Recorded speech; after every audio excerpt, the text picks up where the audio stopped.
কিন্তু আপনি যখন একপাক্ষিক করে ফেলবেন, একপাক্ষিক করে ফেললে সমাজ একটা ফ্যাসিবাদের আরেকটা নতুন ধরনের ফ্যাসিবাদের রূপ নেবে।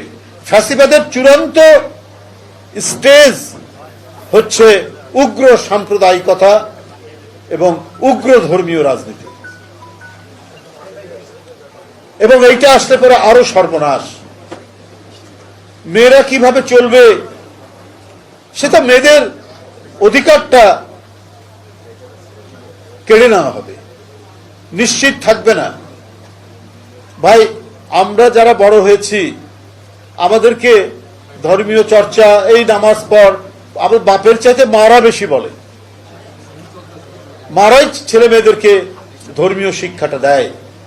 কিন্তু তাদের যে অধিকার, আরো অধিকার, সেই অধিকার যদি হরণ হয় তাহলে ভয়ঙ্কর পরিণতি। এবং দেখা গেছে যে উগ্র সাম্প্রদায়িক রাজনীতি যেসব দেশে চলছে সেই সব দেশে মেয়েদের কোনো অধিকার নেই, ভয়ঙ্কর পরিণতি।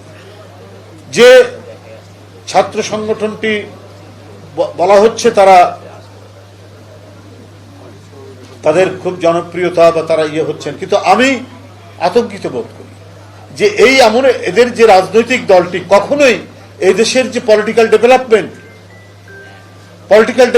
যে আমরা প্রথমে একটি আন্দোলন হয়েছে পাকিস্তান আন্দোলন হচ্ছে যে এই অঞ্চল, পূর্বাঞ্চল এবং পশ্চিমাঞ্চল, এই উপমহাদেশের মুসলমান জনগোষ্ঠীরা বৃহত্তর ভারতের মধ্যে থাকলে পরে তাদের যে ডেভেলপমেন্ট, তাদের যে বিকাশ, শিক্ষা দীক্ষা, চাকরির ক্ষেত্রে এটা বঞ্চিত হবে।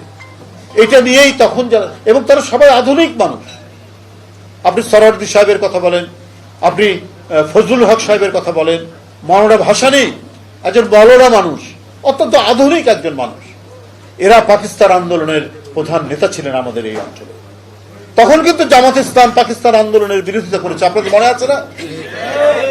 কারণ এই দেশে এই যে পিছিয়ে পড়া, তখন কৃষক সমাজ হচ্ছে অধিকাংশ মুসলমান, তারা পিছিয়ে আছে।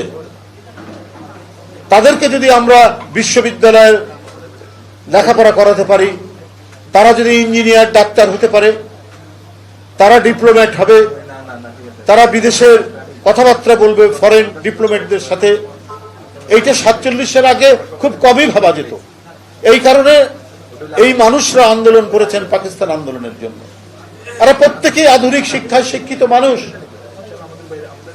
আপনি ফজলুল হক জিন্না থেকে শুরু, ফজলুল হক ওই অঞ্চলে জিন্না, আপনার সরওয়ার্দী সাহেব, মওলানা ভাসানী, সমস্ত নেতৃবৃন্দ, এই যে মারা গেলেন বিশিষ্ট বুদ্ধিজীবী আপনার বদরুদ্দিন উমরের বাবা আবুল হাসিম সাহেব, একজন দার্শনিক মানুষ, এরা পাকিস্তান আন্দোলনে করেছেন, কাজ করেছেন।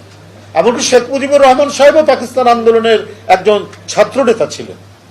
তারা কাজ করেছেন যে কমপক্ষে একটা যদি আলাদা মুসলমানদের রাষ্ট্র হয় তাহলে শিক্ষায় দীক্ষায় এরা এগিয়ে যাবে। জামাত কিন্তু সেদিন এইটার বিরোধিতা করেছে, যে কোনো জাতীয়তাবাদী আন্দোলন হচ্ছে মূর্তি পূজার মতো। মৌদুদী সাহেবের কথা।